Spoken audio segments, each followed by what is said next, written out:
How are we supposed to? I mean, how are we supposed to co-parent if we can't talk to each other? Well, y'all can't co-parent. That's why we're here. Because he assaulted you.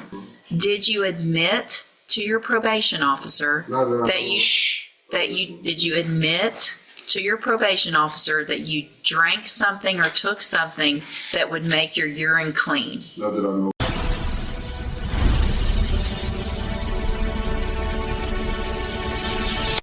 Well, in cause number 24, DCCR 1008, I have a motion to revoke your unadjudicated probation. Shows that you were placed on probation April 21st of 2025 for the second-degree felony offense of aggravated assault with a deadly weapon. That was a 5-year deferred probation. Is that correct? Yes, ma'am. The motion alleges that you violated your probation. Count 1 alleges that you failed to immediately report to the community supervision officer your contact information. And is that true or not true? I failed to. True or not? It's just true or not true. You can explain later. So did you give them your contact information or not? Yes, ma'am. You did give it to them? Yes, ma'am. Okay, so that's not true. Count 2 alleges that you provided a urine sample May 29th of 2025 that tested positive for tetrahydrocannabinol. Is that true or not true? Yes, ma'am. True or not true? True. Count 3 alleges that you provided a urine sample July 17th of 2025 that tested positive for tetrahydrocannabinol. And is that true or not true? True. Count 4 alleges that you were at a location other than your residence at approximately 3:10 a.m. and 4:55 a.m. on July 10th of 2025 in violation of probation. Is that true or not true? True. Count 5 alleges that you failed to provide all records and documents required by the supervision officer within 30 days of their instruction. Is that true or not true? Not true.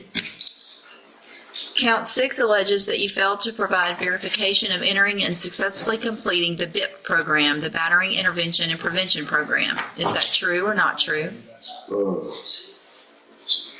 Have you done the BIP program? Okay. So that would be true that you haven't successfully completed it, right? Okay. Count 7 alleges that you failed to, I think you should say not in there, Judge, I'm sorry. You don't not have any communication. state wish to amend that to say not on number 7. Yes, Judge. Fail to not, any objection? So 7. Let me make that.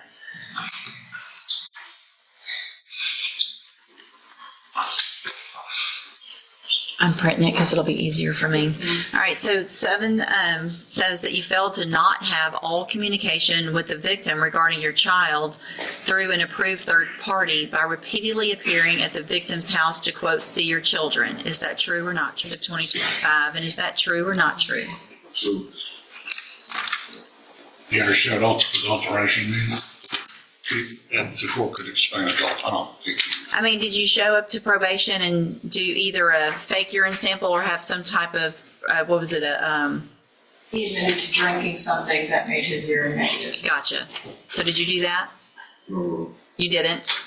You just admitted it, but you didn't really do it? Did you say it, or did you say it or not? Did you admit to drinking? So it says you admitted to the adulteration of your urine analysis, that which means you told your probation officer that you did something to make your urine analysis negative. Is that true or not true? No, well, any piss test, Urine, listen. Test, I feel.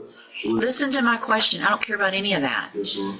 Did you admit to your probation officer did you admit to your probation officer that you drank something or took something that would make your urine clean? Not that I know of. Okay.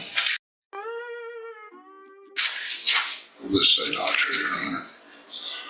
Count 10, let's see. Actually, count 9. Hold on, I'm out of 6, 7, 8. What I missed here? Count 9. So this goes over here. Alleges that you had contact with the victim of the offense, either in person, by telephone, via mail, or through a third party several times after being put on probation in violation of your order. Is that true or not true? You said it again?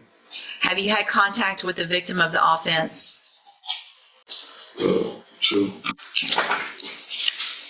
And then count 10 alleges you are behind in your court-assessed fees as of July 17th, 2025, in the amount of $337. And is that true or not true? True. Involuntarily. Yes, ma'am. And because those counts are actually true. Yes, ma'am. So we've got, I'm going to find those counts true. Ms. Lopez is here. Let me look back at something real quick.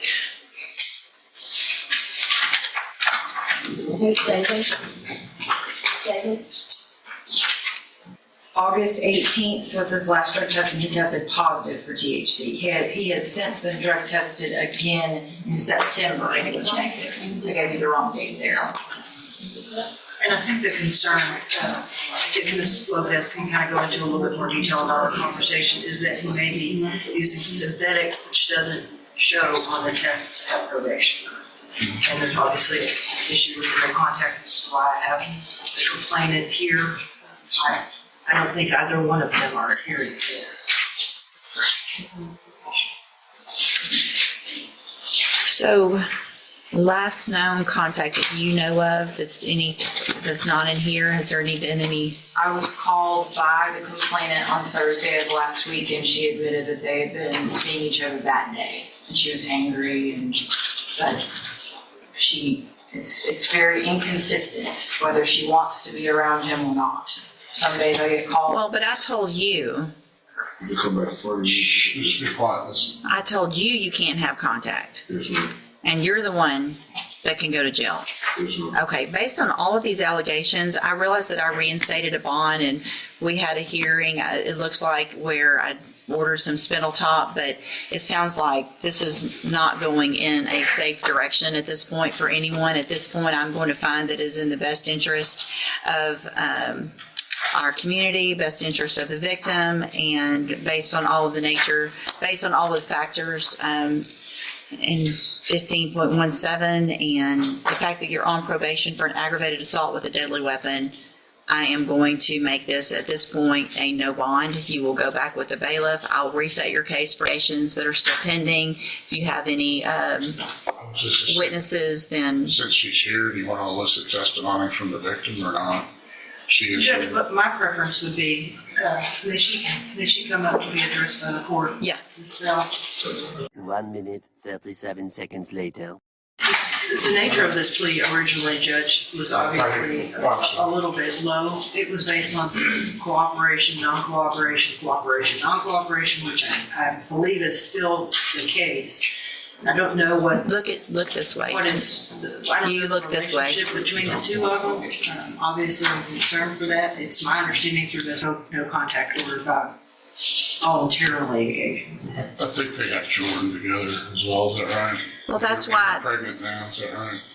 but that's why I made the specific rule that they go through a third party to transfer kids, to see And kids. the problem is that the third party is his mother, What are you talking about? That's not how it works. which is, I've told him multiple times, cannot be. Cannot be. Okay. It's not working. You are pregnant with this child right now? You said? Okay. So here's the thing. I can't necessarily order you. You're not here in court on an offense. But he's going to jail today because y'all won't quit doing what I told him not to do. So it's that simple. Can I say something? Whenever I did call the probation officer, technically he was already staying at the house. We both our manager on the house. He was already staying at the house. So when I went to the house, I just wanted him to leave because, me and the kids needed somewhere to go. And I called the probation officer on my own, but he was technically staying at the house already. I just wanted him to leave because me and the kids needed somewhere to go, and obviously we all couldn't be there. Right. But he haven't. So did he not leave so that you and the kids could stay there, and that's why you called? Yes, ma'am. Okay. But Then he's it's been staying there. all right. Well, then you know what you have to do. You're the one I on. got at the house and I waited on my ride before my ride came. Well, if you're staying at the house. I And was you're- there and walked in. That's why I just said. I'm resetting it for a sentencing hearing. If there's any test, we'll come back. We can implore the court to admonish them that contact includes calls from the jail. It They don't have does. to contact. Contact, communication. Contact doesn't just mean in person. All right? It means communication. Yes, ma'am. So you can't call her from the jail. Yes, ma'am. You can't talk to her. period. Man, we have children together. Really? We have 4 kids together. I'm going to have another child for him. How are we supposed to, how are we supposed to co-parent if we can't talk to each other? Well, y'all can't co-parent. That's why we're here. Because he assaulted you. So we're not co-parenting isn't where we're at right now. Right now, we're trying to keep you, that baby, and the rest of your children safe until I know he's following all the rules. He hasn't done the classes that he's supposed to have. He's using drugs. That's not safe for y'all. That's not co-parenting. Man, I'm trying to have another baby. I'm sorry. There's choices that both of y'all are making, and that's a choice that you're making to still be with somebody that assaulted. You can go back, go. You can go with the bailiff.